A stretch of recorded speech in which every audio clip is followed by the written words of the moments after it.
Student വിസയിൽ വരുന്ന ആൾക്കാരാണെങ്കിൽ ടെക്നോളജി റിലേറ്റഡ് ആയിട്ടുള്ള കോഴ്സ് പഠിച്ചു വരികയാണെങ്കിൽ 100% യു കെയിൽ അവർ റീറ്റെയിൽ സെക്ടറിൽ എന്തോ ആണ് വർക്ക് ചെയ്യുന്നത്, അപ്പം മാനേജ്മെൻറ്റോ എന്തോ ആണ്. അപ്പോൾ അവർ ടീച്ചിങ് ആയിരുന്നു പ്രൊഫഷൻ നാട്ടിൽ.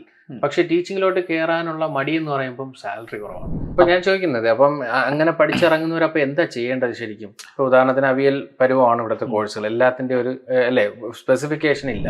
ഓക്കെ, പുള്ളിക്കാരൻ നാട്ടിൽ ആക്ച്വലി മെക്കാനിക്കൽ എഞ്ചിനീയറിംഗ് കഴിഞ്ഞിട്ട് അതായത് യാതൊരു ബന്ധമില്ലാത്ത MBA പഠിക്കാൻ യു കെയിലേക്ക് വന്നു. ഓ അങ്ങനെ. അപ്പോൾ ഒരു 5 വർഷം കഴിഞ്ഞ പുള്ളിക്കാരൻ തിരിഞ്ഞു നോക്കുമ്പോൾ ഒന്നുമില്ല കാര്യം. എന്ന് പറയുമ്പോൾ നമ്മുടെ സോഫ്റ്റ്വെയർ ഡെവലപ്പർ കാറ്റഗറിയിൽ പൊതുവെ എങ്ങനെയാണ് അതിൻ്റെ ഒരു ജോബ് വൈസ് ഇത് പറയുന്ന അത്ര എളുപ്പമാണോ വർക്ക് കിട്ടാനായിട്ട് വിത്ത് എക്സ്പീരിയൻസ് ഉള്ള ആൾക്കാർ? കാരണം നാട്ടിൽ നിന്നും പലരും വരുന്നുണ്ട്. ഒത്തിരി ജോബ്സ് യു കെയിലുണ്ട്, ടെക്നോളജിയിൽ ഒരുപാട് ജോബ്സ് ഉണ്ട്. ഇപ്പോൾ ഒരു ഗ്രാജുവേറ്റ് വിസയിൽ നിൽക്കുന്ന ഒരാൾക്ക് കയറാൻ പറ്റിയ ഒരുപാട് ജോബ്സ് ഉണ്ട്. IT jobs mainly LinkedIn through ഒക്കെ ഒരുപാട്